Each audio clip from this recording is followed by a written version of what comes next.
সরকার তার নিরপেক্ষতার পরীক্ষায় এখনও পাশ করতে পারেনি। নির্বাচনে মাত্র 3.5-4 মাস যদি বাকি থাকে, সরকারের নিরপেক্ষতার পরীক্ষায় সরকার যদি এখনও পাশ করতে না পারে, কবে সরকার পাশ করবে, কবে তাদেরকে পাশ নম্বর দেওয়া যাবে এবং কবে তারা সকল রাজনৈতিক দল, ভোটার এবং জনগণের কাছে তারা একটা নিরপেক্ষ সরকার হিসেবে তারা আবির্ভূত হবেন। সুতরাং অবিলম্বে যেসব পদক্ষেপের কারণে সরকারের নিরপেক্ষতা প্রশ্নবিদ্ধ, এসব পদক্ষেপ থেকে সরকারকে সরে আসতে হবে। যেমন ধরুন, বন্দর ব্যবস্থাপনার নাম করে, উন্নত ব্যবস্থাপনার নাম করে তারা বন্দরগুলোকে বিদেশি কোম্পানির কাছে দেবার একটা পাঁয়তারা এখানে চলছে। এসব তৎপরতা তাদেরকে বন্ধ করা দরকার।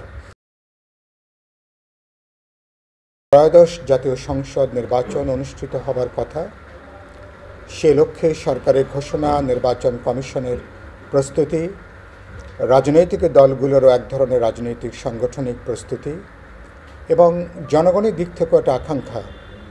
17 বছর ধরে মানুষ যে নির্বাচনের জন্য অপেক্ষা করছে তার ভোটাধিকার প্রয়োগের জন্য, সেই লক্ষ্যে দেশ যখন একটা নির্বাচনের দিকে এখন যাচ্ছে, তখন আমরা দেখছি যে এই মুহূর্তে দেশের নানা ঘটনা এবং রাজনৈতিক পরিমণ্ডলে বেশ কিছু অনাকাঙ্ক্ষিত ঘটনা আমাদেরকে নতুন করে উদ্বিগ্ন করছে, উৎকণ্ঠার মধ্যে আমাদেরকে নিয়ে যাচ্ছে এবং আমরা নির্বাচনকে সামনে রেখে বেশ কিছু চ্যালেঞ্জ ইতিমধ্যে আমরা লক্ষ্য করছি।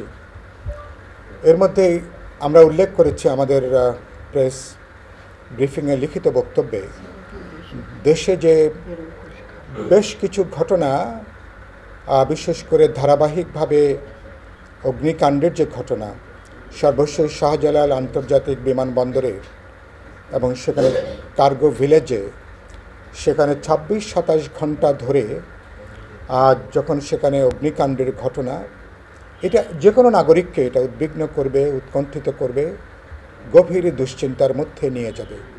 এরকম একটা সুরক্ষিত জায়গাতে যদি এরকম একটা অগ্নিকাণ্ডের ঘটনা ঘটতে পারে এবং আবার এই অগ্নিকাণ্ড নিভাতে যদি 26-27 ঘন্টা লেগে যায়, বোঝা যাচ্ছে বাংলাদেশের কোনো জায়গাটা এখন সম্ভবত নিরাপদ নয়। এটাই হচ্ছে মূলত উদ্বেগের জায়গাটা। এবং আমরা এই ধারাবাহিক যে অগ্নিকাণ্ডের ঘটনা, এসব ঘটনার পেছনে সত্যি সত্যি কোনো নাশকতামূলক কোনো তৎপরতা আছে কিনা, কারো কোনো অভিসন্ধি আছে কিনা, বাংলাদেশকে একটা অনিশ্চিত একটা পরিস্থিতির দিকে নিয়ে যাওয়ার জন্য কোনো মহল পেছনে থেকে কাজ করছে কিনা, ইত্যাকার নানা প্রশ্ন নাগরিকদের মধ্যে, জনগণের মধ্যে আজকে দেখা দিয়েছে। আমরা দেখতে চাইব খুবই দ্রুত একটা বিশ্বাসযোগ্য নিরপেক্ষ তদন্ত হবে বিমানবন্দরের এই কার্গো ভিলেজের অগ্নিকাণ্ড সহ সাম্প্রতিককালে সংগঠিত অগ্নিকাণ্ডের ঘটনা। মানুষ প্রকৃত ঘটনা জানতে পারবে, বুঝতে পারবে, অপরাধীদেরকে শনাক্ত করা হবে এবং এই ঘটনার দায় দায়িত্বকে নির্দিষ্ট করা হবে। না হলে আমার আশঙ্কা, এ ধরনের ঘটনা যদি এটা নাশকতা হয়ে থাকে, এখন যদি কার্যকর উদ্যোগ নেওয়া না যায়, তাহলে আগামী দিনে এ ধরনের আরও অনাকাঙ্ক্ষিত ঘটনার হয়তো আমাদেরকে মুখোমুখি হয়তো আমরা হব। দুর্ভাগ্যজনক, এ পর্যন্ত সংবেদনশীল যতগুলো ঘটনা সংগঠিত হয়েছে, তদন্ত কমিটি হয়েছে, অধিকাংশ ক্ষেত্রে তদন্ত কমিটি কোনো আলোর মুখ দেখেনি এবং মানুষ জানতে পারেনি, বরঞ্চ কোনো কোনো ঘটনা একটা রাজনৈতিক ব্লেম গেমে এটা পর্যবেসিত হয়েছে। তো আশা করি সাম্প্রতিক ঘটনাগুলো কোনো ব্লেম গেমের শিকার হবে না, তদন্ত হবে, বিশ্বাসযোগ্য তদন্ত হবে, ঘটনাটা উদ্ঘাটিত হবে। নাশকতা থাকলে এবং টোটাল নেটওয়ার্কটা, সেটা আমরা সরকার উদ্ঘাটন করবে এবং প্রয়োজনীয় ব্যবস্থা এবং শাস্তিমূলক পদক্ষেপ তারা গ্রহণ করবেন। দ্বিতীয়ত যেটা আমি আপনাদের মনোযোগ আকর্ষণ করতে চাই, ফেব্রুয়ারির নির্বাচন, কিন্তু এখনও পর্যন্ত দেশে আইনশৃঙ্খলা পরিস্থিতিটা বেশ ভয়াবহ। অনেক জায়গাতে রাজনৈতিক দলগুলোর মধ্যে অনাকাঙ্ক্ষিত সংঘাতের ঘটনা ঘটছে, সংঘর্ষের ঘটনা ঘটছে, আহত হবার ঘটনাও আমরা দেখতে পাচ্ছি এবং এটা অধিকাংশ ক্ষেত্রে আমরা দেখছি আইনশৃঙ্খলা রক্ষাকারী বাহিনীর তাদের পেশাগত দায়িত্বের ক্ষেত্রে উপযুক্ত ভূমিকা পালন না করবার জন্য এটা কিছুটা বাড়ছে। সরকার যেহেতু একদিকে দুর্বল এবং অকার্যকর, কোনো মানুষ যখন মনে করে সরকার দুর্বল এবং অকার্যকর, তখন আসলে দেশে এক ধরনের নৈরাজ্য দেখা দেয় এবং সেই নৈরাজ্যের পরিস্থিতিটা কোনো রাজনৈতিক দল বা দলের মধ্যে থাকা বিভিন্ন ধরনের গ্রুপ এই পরিস্থিতি তারা তাদের স্বার্থে তারা ব্যবহার করতে চান। সুতরাং এটারও দায়িত্ব প্রধানত সরকারের এবং যারা ঘটনার সঙ্গে যুক্ত সংশ্লিষ্ট রাজনৈতিক দলগুলোকে নিশ্চয়ই এই ঘটনার দায়িত্ব গ্রহণ করতে হবে। রাজনৈতিক দলের উদ্দেশ্যে বিপ্লবী ওয়ার্কার্স পার্টির দিক থেকে আমাদের বক্তব্য হচ্ছে, একটা বহুত্ববাদী সমাজে রাজনৈতিক প্রশ্নে আমাদের মধ্যে বিরোধ থাকবে, প্রতিযোগিতা থাকবে, কিন্তু প্রতিযোগিতা কখনো যাতে রাজপথে সহিংসতায় পর্যবেসিত না হয় এ ব্যাপারে প্রত্যেককে সচেতন দায়িত্বশীল আচরণ করা দরকার। আমরা অভ্যুত্থানে অংশীজন, অভ্যুত্থানের সপক্ষে রাজনৈতিক দলগুলো রাজনৈতিক একটা সুস্থ গণতান্ত্রিক প্রতিযোগিতাকে যদি রাজপথ দখল অথবা সহিংসতায় পর্যবেসিত করি, তাহলে কিন্তু নির্বাচনে কিন্তু বড় ধরনের ঝুঁকির মধ্যে পড়ে যেতে পারে। সুতরাং আমি আশা করব রাজনৈতিক দলগুলো ব্যাপারে খুবই দায়িত্বশীল ভূমিকা পালন করবেন। আমরা দেখছি সরকারের ব্যাপারে বিভিন্ন দল থেকে বলা হচ্ছে সরকারের পক্ষপাত দুষ্টতার কথাটা অনেক বড়ভাবে সামনে আসছে। বিভিন্ন আমলারা, কর্মকর্তা কর্মচারীরা তারা নাকি এটা দলীয় সদস্য হিসাবে অনেকে কাজ করছেন। আমরা সাম্প্রতিককালে দেখেছি বিভিন্ন দল তারা পরস্পরকে তারা কিন্তু অভিযুক্ত করছেন। আমি সরকারকে পরিষ্কার করে বলতে চাই, বাস্তবে এই সরকারকে একটা নির্বাচনকালীন একটা তত্ত্বাবধায়ক সরকারের বৈশিষ্ট্য রেখে কাজ করতে হবে এবং সরকারের নিরপেক্ষতা অত্যন্ত গুরুত্বপূর্ণ।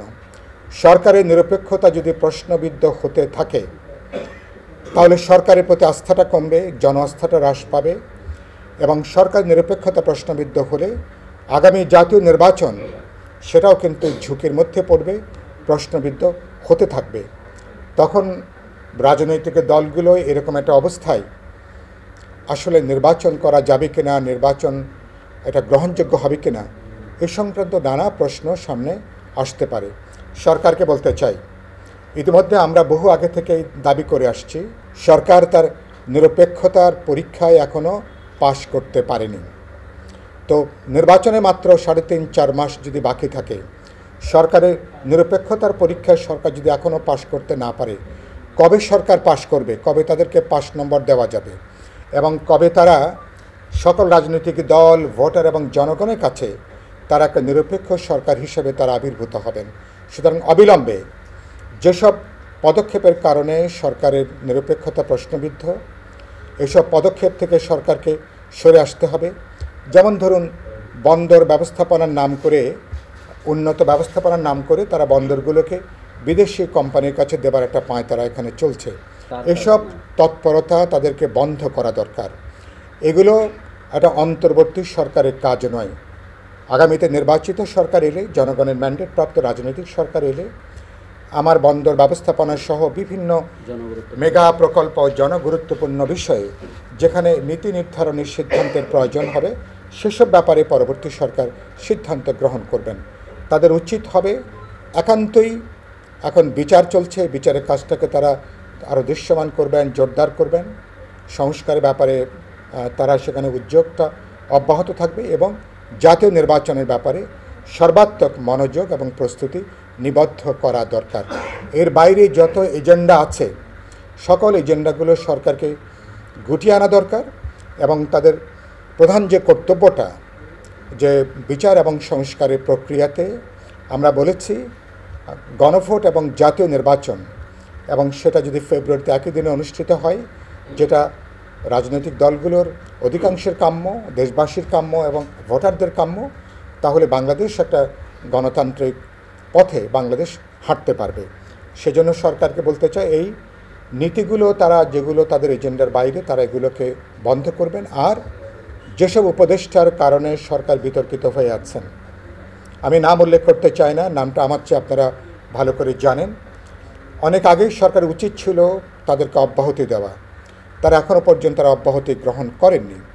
সরকার উচিত হবে দ্রুত, একেবারে কাল বিলম্ব না করে বিতর্কিত এবং যারা অকার্যকর উপদেষ্টা আছেন, গত 14 মাসে যাদের দৃশ্যমান কোনো কার্যকারিতা দেখা যায়নি, উচিত হবে তাদেরকে অব্যাহতি দেওয়া।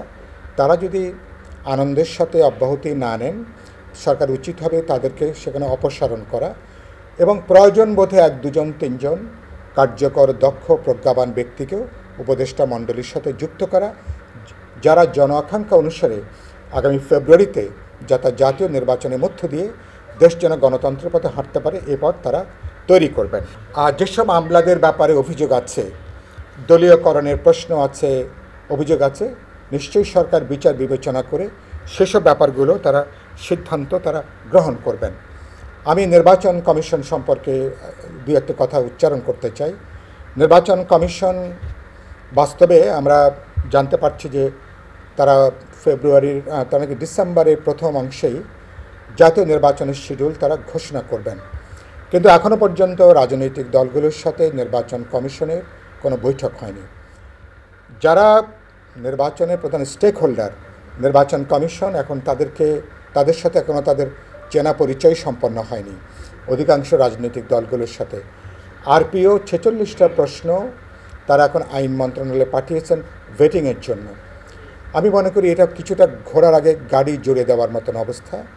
নির্বাচন কমিশনের উচিত ছিল প্রথমেই এটা ভেটিংয়ের জন্য আইন মন্ত্রণালয়ে পাঠানোর আগেই রাজনৈতিক দলগুলোর সঙ্গে আলোচনা করা, কথা বলা, তাদের মতামত নিয়ে নির্বাচন আচরণবিধি সংক্রান্ত যে আমরা যেটা বলি আরপিও, তো সেটাকে চূড়ান্ত করা। change tv.press, এক ফোঁটা হলুদও নেই।